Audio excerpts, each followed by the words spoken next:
Hello, this is Signals from the Hill, a podcast about comics from Avery Hill Publishing. I'm Ricky Miller, co-publisher at Avery Hill. In this episode, we've got an interview with the amazing illustrator Ellice Weaver as we celebrate the release of her new book, Big Ugly. Ellice is based in Bristol and she primarily works as a commercial illustrator with clients such as New York Times, TfL, Vice, The New Yorker, and The Guardian. Her first graphic novel, Something City, was released by us in 2016, and you should check it out. Firstly, though, here's what's going on in the world of Avery Hill at the moment. The aforementioned Big Ugly came out this week. You can pick it up from all good bookstores and from our online store right now. If you're in London, then come to Ellice Weaver's launch at Jam Bookshop in Dawson on June 22nd as well, and that should be a good time. We've also recently announced our next crowdfunding campaign, which is for The Hard Switch by Owen Pomeroy. That goes live on Kickstarter on the 26th of June, and you can follow that project by going to the Kickstarter page and entering your details. Another date for your diaries is South London Comics and Zine Fair on the 16th of July at Stanley Halls in, appropriately enough, South London. As well as having a table there, we're going to be selling our books, and we've also curated the panel discussions that will be happening throughout the day and have some brilliant comics guests coming along. So please do check that out if you're in the area. It should be a really interesting day. Now, here's an interview with Ellice. Hey, how are you? Hi, I'm good. I'm hot on my boat right now. And if you see something dripping down my face, it's sweat and it's not tears. So I, don't worry about me. I won't mention it either way. That was actually going to be my first question. So, where are you? Where do you Yeah, live? I'm in Bristol at the moment. Um, I've been here for maybe a few weeks because I house sit in between being on the boat because it's like a good way to break up staying on the boat continuously. And I was just in kind of like the Bristol countryside with these two, I think they're collies, and we would take them into the forest every day and they would like rip through the forest and it was really fun to watch them. But we had to sleep with them in the same bed as us, which was super unpleasant, and we didn't realize the owners didn't mention it until we got there, and she showed us our bed and she was like, oh, here's the step so the dogs can get in. I was like, no. And then we were like, okay, let's see what happens. And then we like got into bed and the dogs came in and it was hell on earth. It was like the dogs like wanted to be in the middle everywhere, and they're also super jealous of each other. So it was just like the most toxic environment. So they didn't mind that they didn't know you and stuff. They were just Not like, at all. No dogs care. Like they literally, like you'd be so surprised the amount of dogs who just like their owners will walk out of a door and they will not even give them a second thought. They're just like love you, and they won't have any sort of like the owners are like, I hope they're going to be okay, and we're like, probably they're going to be fine. And unfortunately, like they really won't miss you. wow. Yeah, it's real. Yeah, I mean, it makes me feel like less romantic about having like a dog because everyone has the thing where they're loyal, but I mean, I don't think they are. Who knows what's happened with you when you're not there? We should probably say that you do this kind of fairly regularly, don't you? Kind of this. Yes. Yeah, I do it with my partner who's also a comic artist who's called Tail Lucat, and we have been, since the pandemic sort of ended and everyone returned to semi-normality, we started kind of for like 3 months or 2 months at a time going away. We went to France and looked after a poodle in the countryside for a couple of months, and then we went to Berlin, where Tilla's from, and we looked after like two cats called Bobble and Waffle for a couple of months. And then when we're here, we kind of do a little bit in London and then a little bit locally. I think like the main thing is, especially like when working in a small space, it's really good to kind of get off the boat and use a real desk from time to time. Yeah, because I mean, we should also add that you don't just look after the dogs. You go there and you both work and Oh yeah. yeah, no. the full they need constant petting. No, yeah. I work as a full-time illustrator, so actually going to people's houses and using their internet and like comfortable chairs really complements being an illustrator. So yeah, we're illustrating and dog petting. Perfect, absolutely perfect. So you grew up in Bath, is that right? I did. Was it kind of like town centre or the suburbs? Um, no, it was up the big hill. The big Right. hill, like you know which hill I'm referencing. It's up a hill, and it's kind of like yeah, it's a suburb. It's quite quiet. It's actually really quiet, but I could walk to college and back every day. So it was like a lot of like it's a good city to walk in. It's actually like when you say Bath, everyone's like, ooh, Bath. But yeah, I mean it is quite like that. And the first time I actually met you in real life was in Berlin. Yeah. Like I was over there with Hey. Tilly, who was living in Oh. the city at the time. I actually just recorded a podcast last night with Tilly about on the Sunbeam. We did reference her going to Berlin because she was making on the Sunbeam while she was in Berlin as well. Oh, really? Yeah, Wow. and I think that actually for a while I did think you were German because I knew you not when I met you obviously, but Yeah. because you lived in Berlin at the time. So how did you end up over there? Well, I studied illustration at university in Bristol, and in the last year, um, till my German partner came to do an Erasmus for I think like 3 months, and then so we met and like really hit it off, and then I finished uni maybe like 5 months later, and just went straight to Berlin and just like moved straight in with Till. And really wanted to go to be like really try to make it as like a comic artist or as like anything like in that world, and kind of went with the intention of being like I've got like 6 months to like crack down and see like what I can do, and thinking I would return actually back to the UK, but then 6 months passed and I was like, oh no, I'm still not an illustrator. And then yeah, I just stayed for 5 years, and then I left an illustrator and a comic artist. Perfect. So when I wanted to ask you about your childhood. Actually, I was going to go full Dickens on this whole thing, but I jumped ahead with the Berlin stuff because it just occurred to me. So what kind of childhood did you have in Bath, and were you the kind of kid who was out playing sports in the street, or were you in supermarkets causing havoc, like chucking cans around, or drawing in your room with? I wish I could say I was chucking cans around in supermarkets. I actually had quite an interesting childhood. My both my parents are quite creative, and I lived in quite like a musical house. Like everyone had an instrument, apart from me. I was the only one who didn't have an instrument. But my parents were actually foster carers, and so there was like a lot of texture in our house. Like we did, like my family were really we always went on like really cool camping trips, like all together in like a van. And it sometimes it would be really chaotic, and sometimes it would be like really great. But yeah, I guess I think because of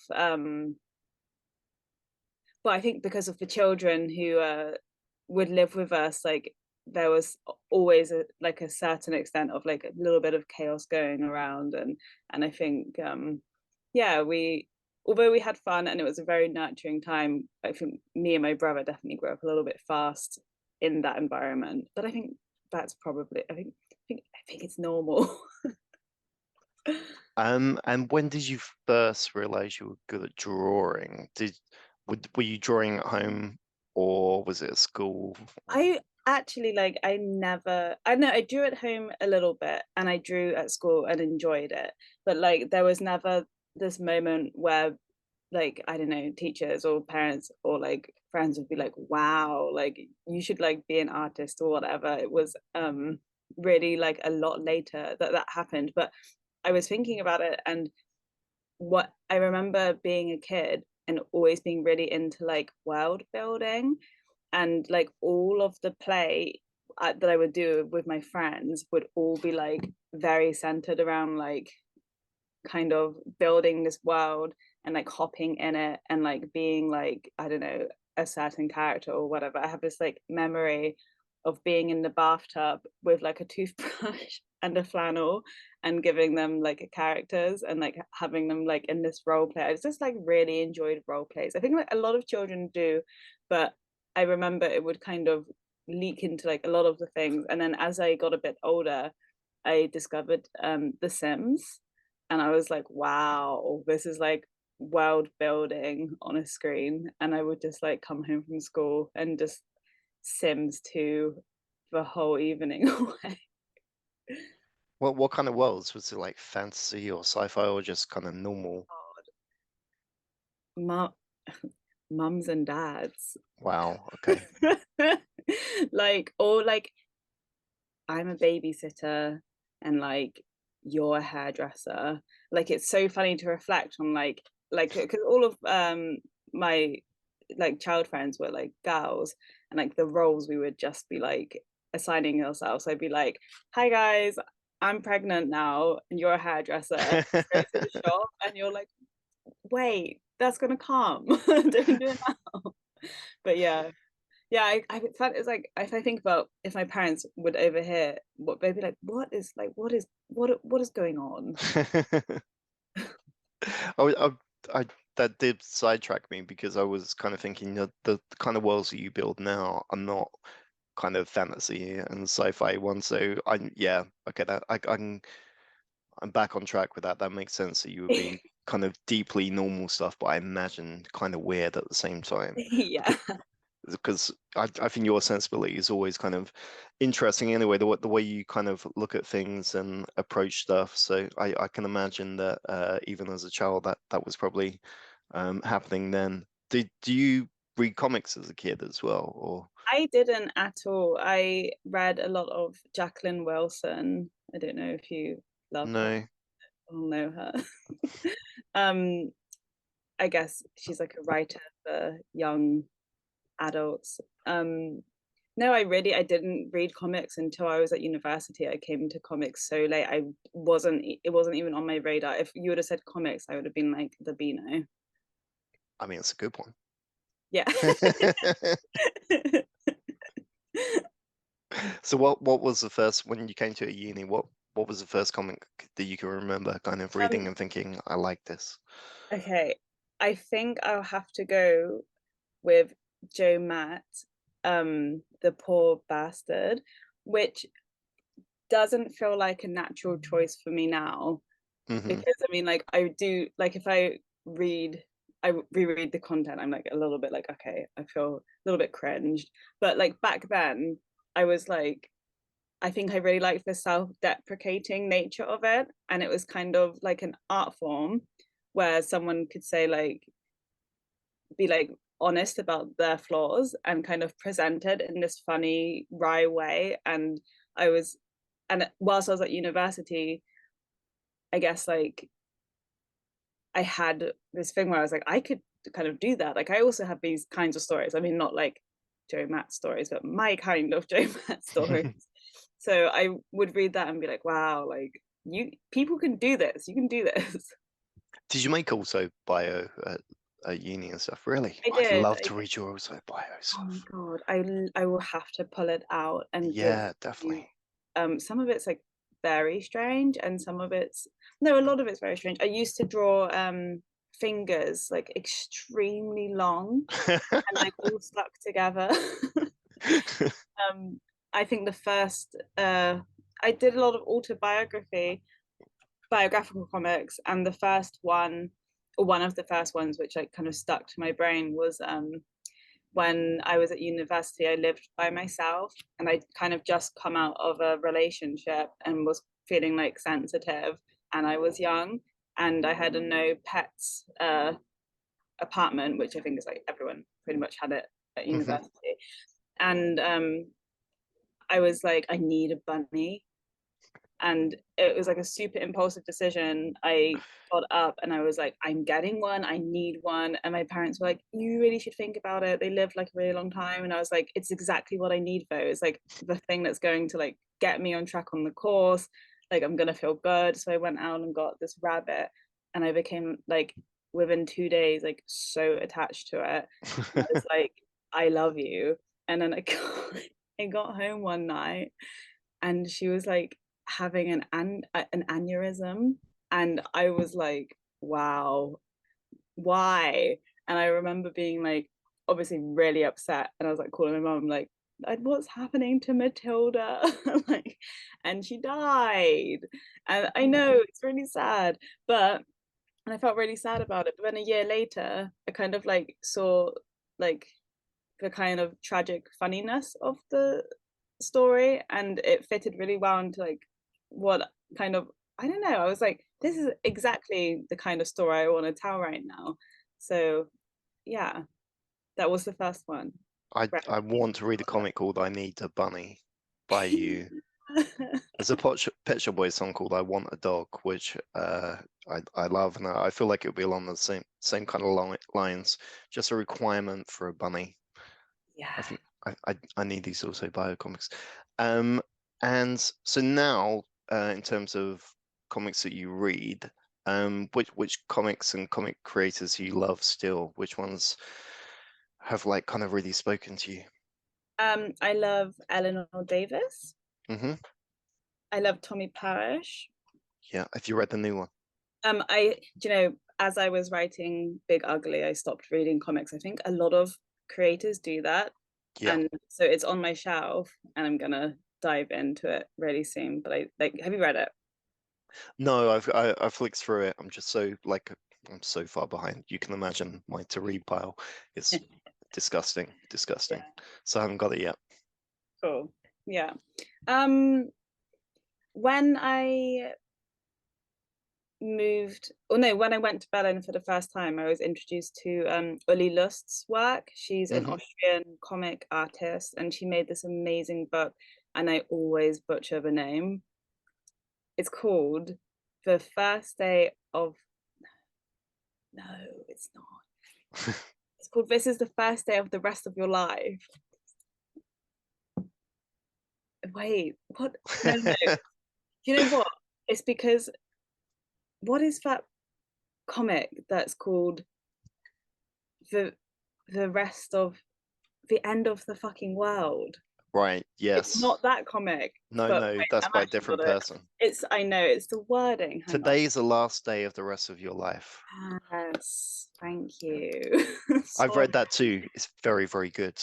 Yeah, it's fantastic. And I remember like being in Berlin in the middle of the winter and like just like read it all in one go, and was just really so that's a comic I love. I love real comics. I love like autobiographical stuff, and yeah, which is interesting because it like you've made two books, Something City and Big Ugly, both with us, and they're not autobio by any stretch. I assume you incorporate some life elements because most people do, but do you think you'll ever have a big autobio project along those kind of lines, or would you just not? I do think I will, because I do have like in the back of my mind the like having like lived in a house with like where my parents are foster carers, and there's so much of that time in my life which I would love to go into, but I'm waiting for like the right time of, because I think it's like it could be potentially like a little bit heavy, and I want to have the right like maturity to go into that story and like do it really well. So it's definitely one where I'm like, maybe when I'm like 45 I can like sit down and think about doing that one. Definitely. And one thing about you, which I know from many sessions in the pub, is that you're a great storyteller conversationally as well, and especially about stuff that I like. you always make me laugh a lot. Always about stuff that's kind of happened. You and Till actually are a very good double act. Like you're both hilarious on anecdotes and stuff like that. So I think, yeah, and also bio projects would be very cool. Yeah. Yeah, I mean, your Till is another excellent comics creator, and he lettered the book. How does the dynamic interact with your work, like your personal life, the way you work together, and like, do you compete? Do you talk ideas through?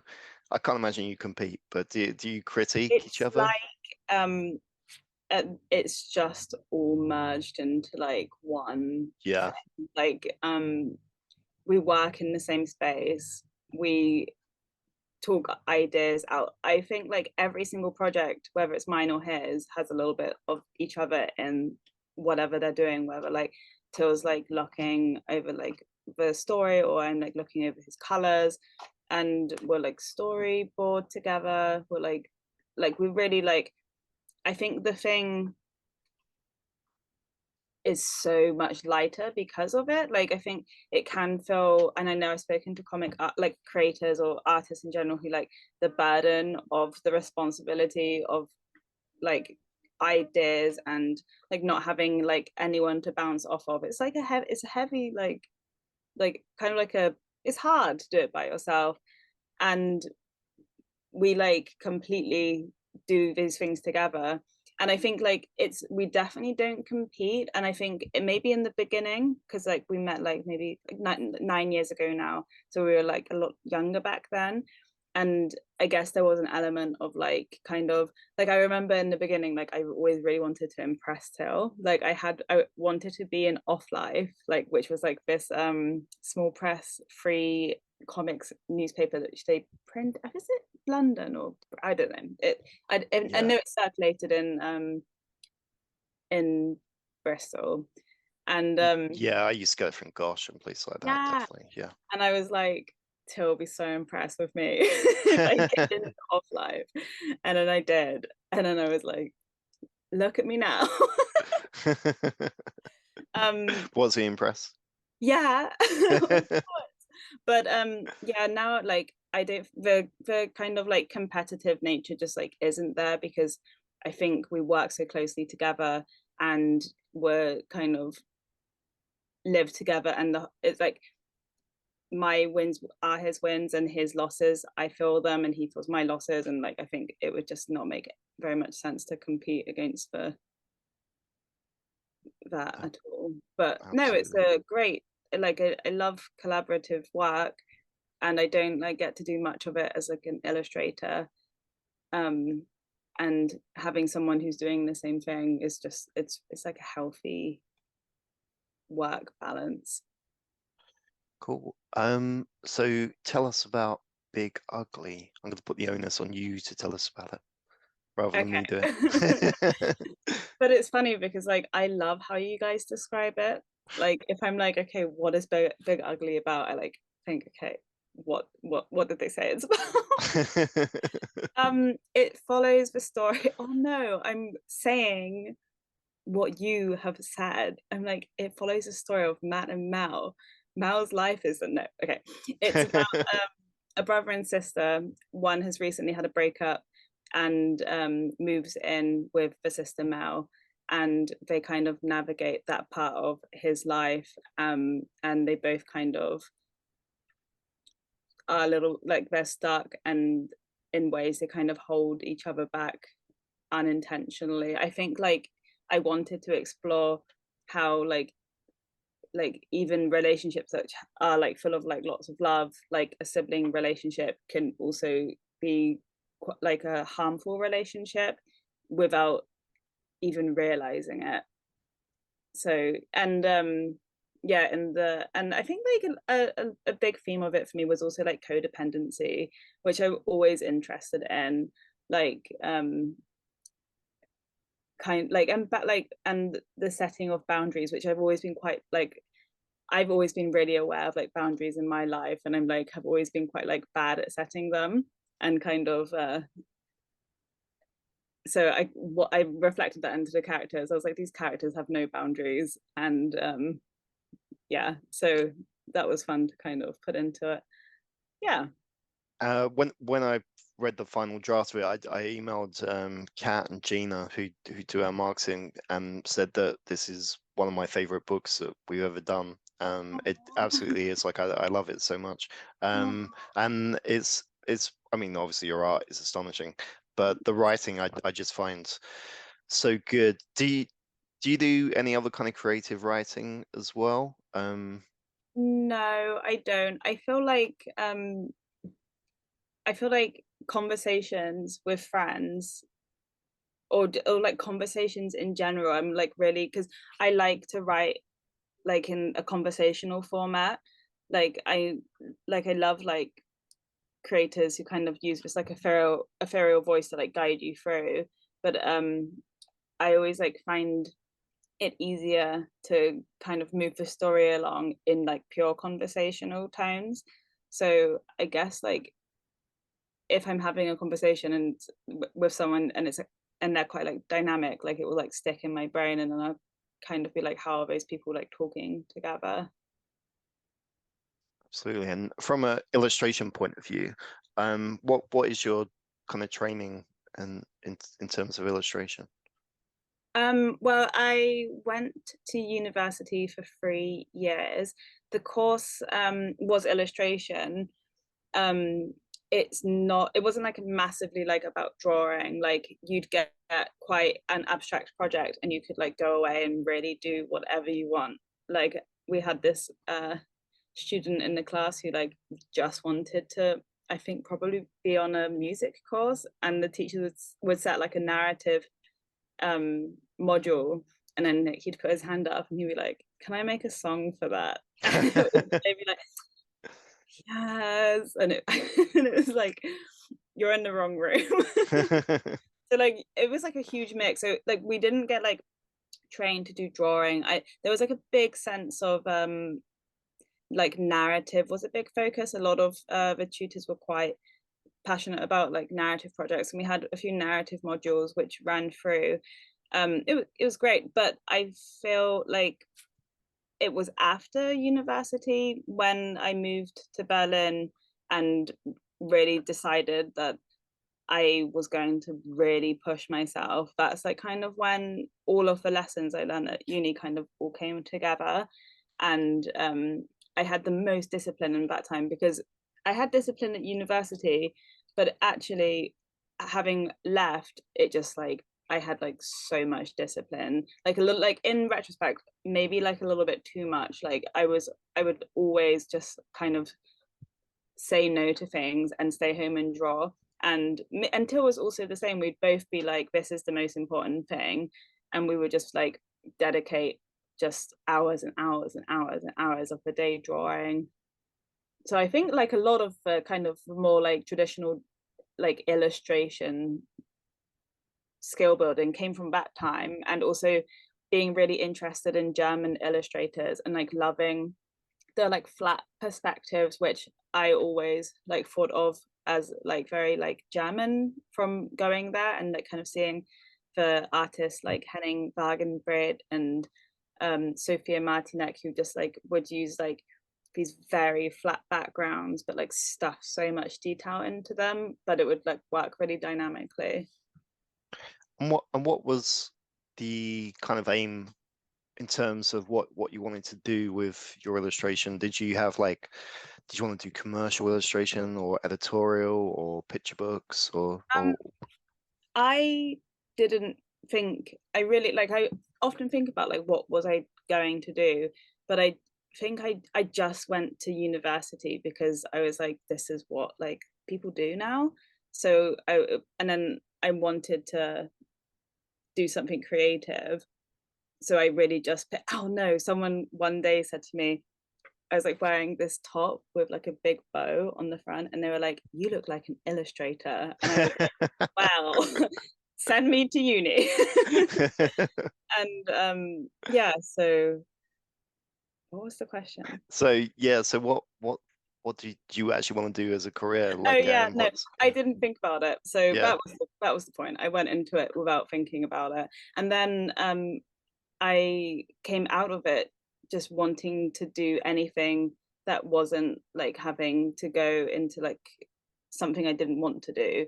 And that's what kind of drove the like dedication to like doing a lot of drawing. And at this time we found this big van that was really cheap in Germany, and we bought it with the idea that we would just like live in it, and therefore like cut a lot of our living costs, because like a lot of our time has been setting up things to cut our living costs so we can pursue our art.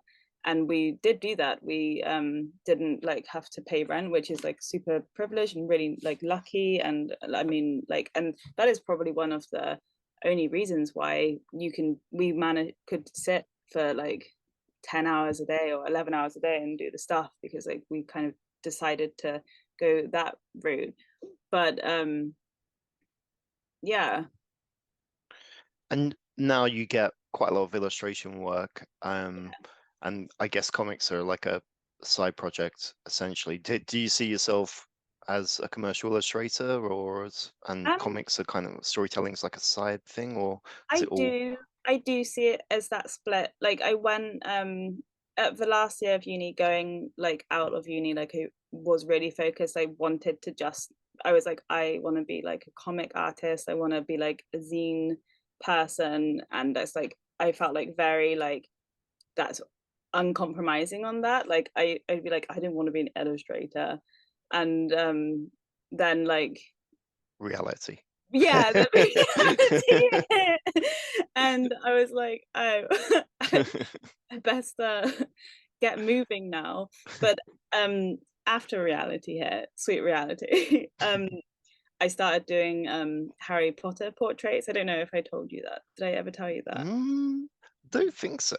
You know, yeah, I would do these like bootleg Harry. Is this okay to say in terms of like copyright? I mean, JKR, she's pretty litigious, I think, but I don't think she's coming after us. I think we're okay. Okay, so I'd make these like bootleg Harry Potter portraits on Etsy, where people would like send me their photos and I would put them in the wizard hat.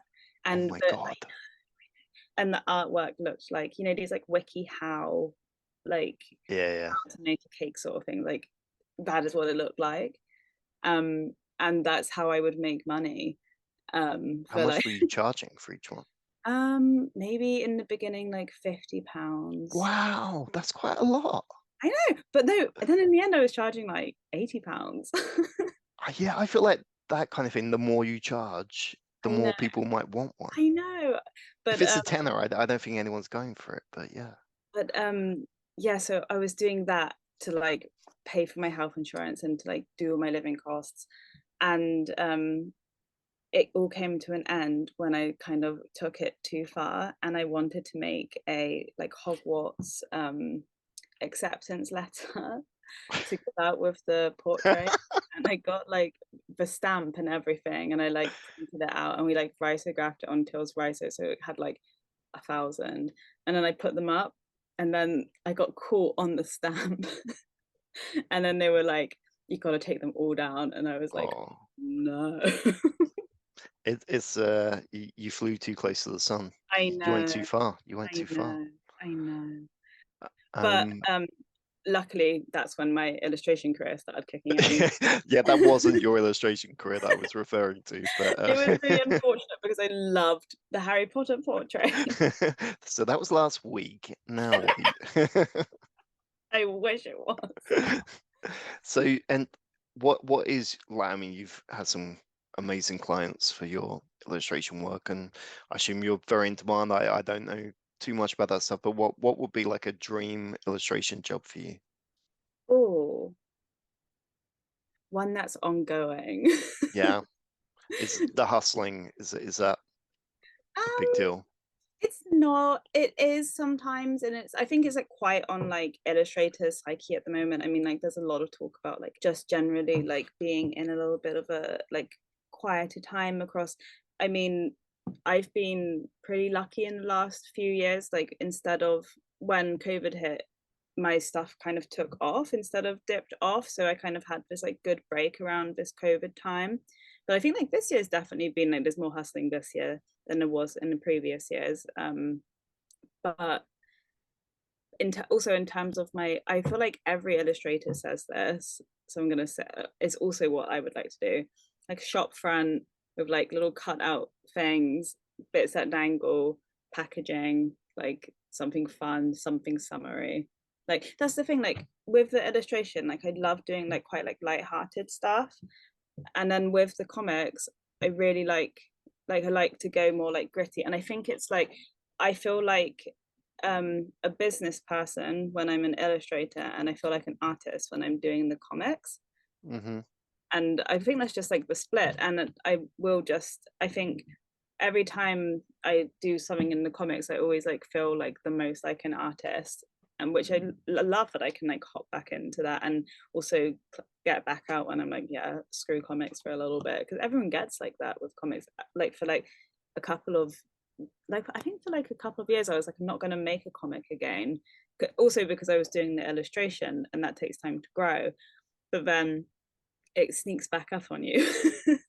And what was that was actually going to be my next question. So it's 6 years, I think, since Something City came out. I was going to say, what was it about this particular story that made you want to make it, that actually dragged you back into comics? But I'm pretty sure that you've been working on this for a long time, off and on. So yeah, Yeah. so it was a 2-year gap, was it?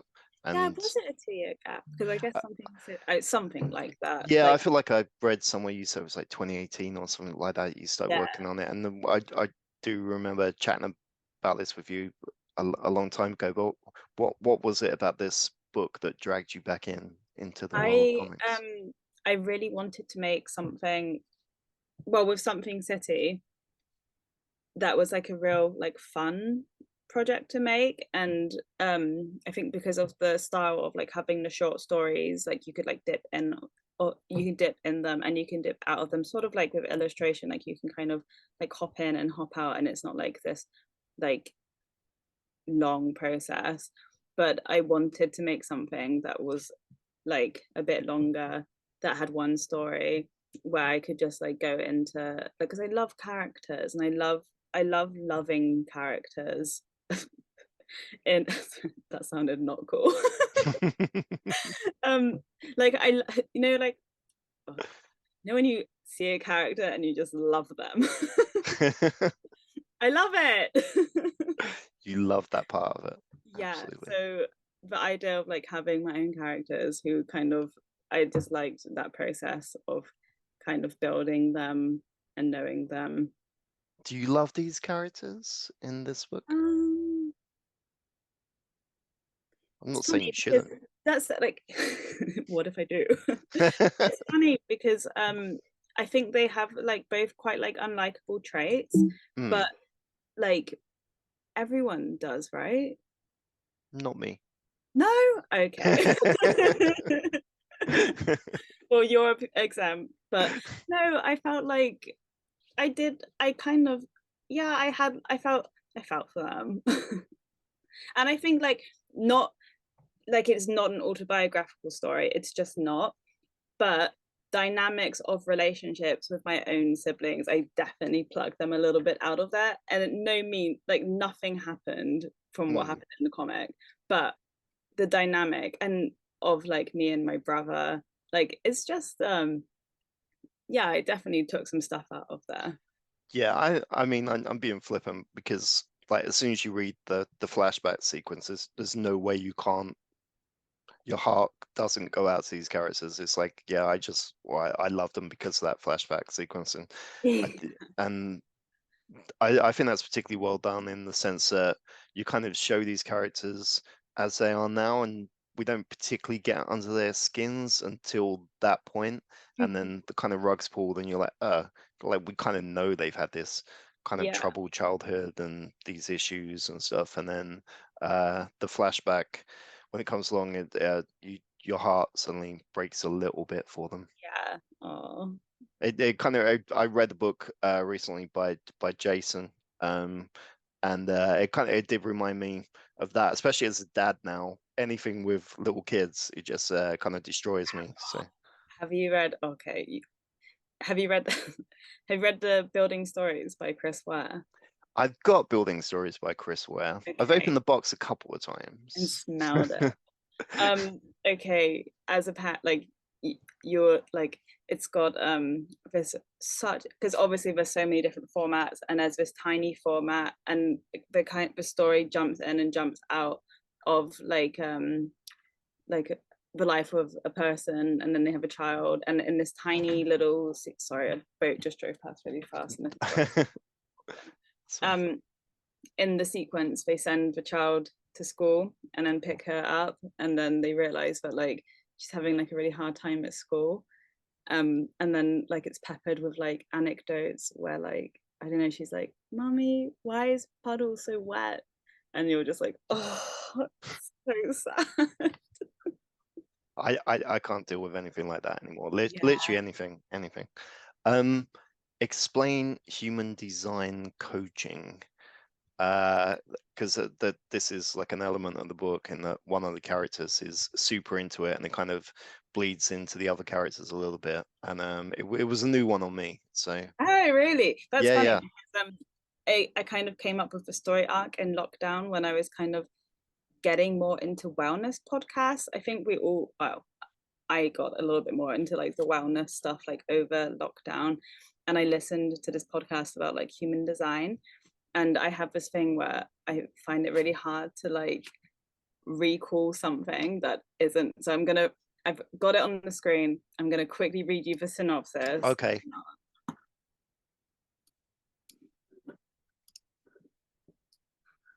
Oh no. Oh no, here it is.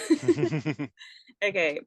Human design is a system that analyzes a person's unique energetic blueprint to understand their personality strengths and life purposes. It categorizes individuals into different types based on their energy, such as manifestors, generators, projectors, reflectors, and manifesting generators. It combines astrology, the Kabbalah, and the chakra system to provide insights into each person's individuality. So that's what it is. And everyone can go away if they have information about where they were born, what time they were born, their age, and find out what their human design profile is. Mine, I also pulled this one up earlier, and they have some fun information. And I'm not like a human design person, but some of it checks out. So I'm a projector, and this is the overview of a projector.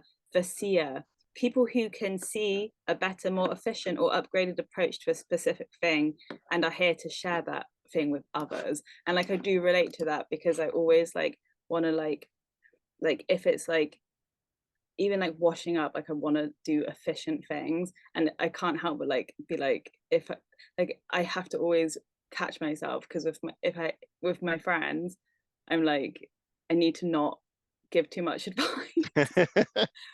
Yeah, you don't want to be telling someone how to do the washing up. No, oh god, unless you're Till's mum, and she can tell me.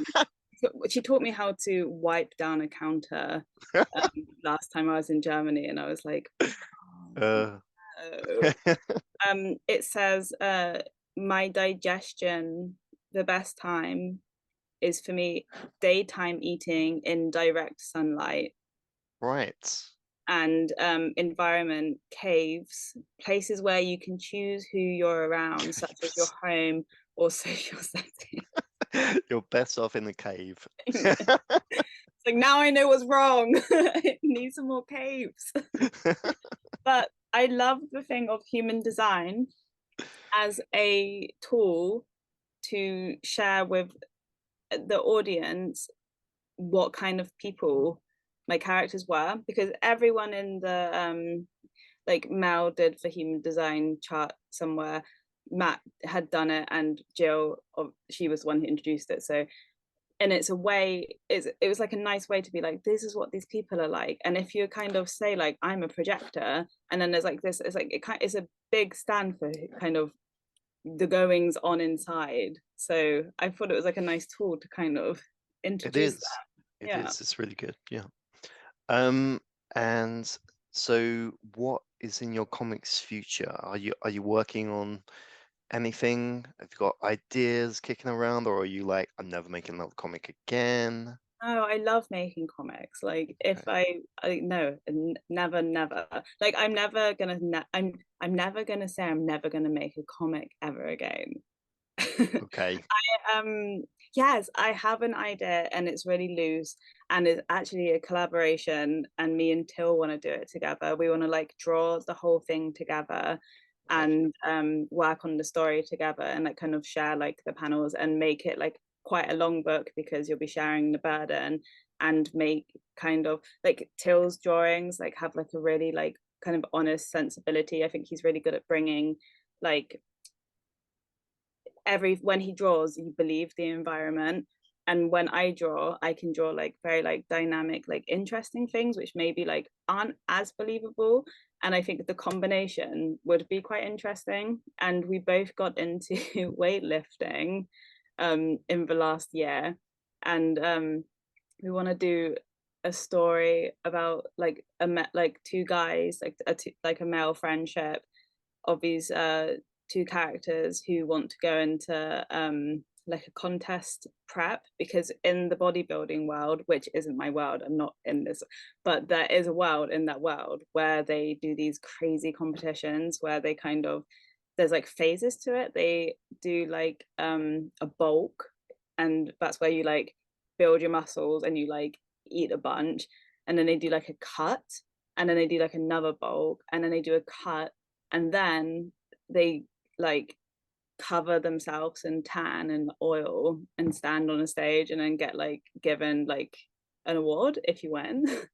And yeah, I kind of like we both we didn't get into that, we weren't like can't wait to compete, but like we were like, interested that because you see these kinds of people at the gym and it's like kind of fun to kind of know a little bit about that. So we wanted to make something that was longer and was in the categories of like, it was like split into chapters, and the chapters were like cutting, bulking, maintenance, and it like kind of followed this like competing dietary thing. And the plot? Well, you'll have to see. I think like the main like the themes for what we want to kind of cover are like loneliness and trying to make friends as an adult, and also like yeah, that is kind of, yeah, that's going to be the themes. Yeah, man, that sounds really good. Yeah. Yeah. Yeah. And finally, if you could recommend one comic that everyone should go out and read, what would it be?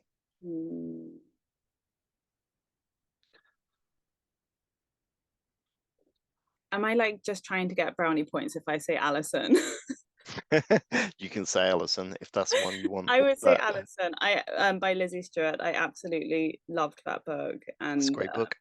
Yeah, I really felt like transported to this time in London, which I didn't know very much about, and it was great. I'm trying to think if there's any others that I would recommend that I've read recently. I mean, I did just take like a comics break. Yeah.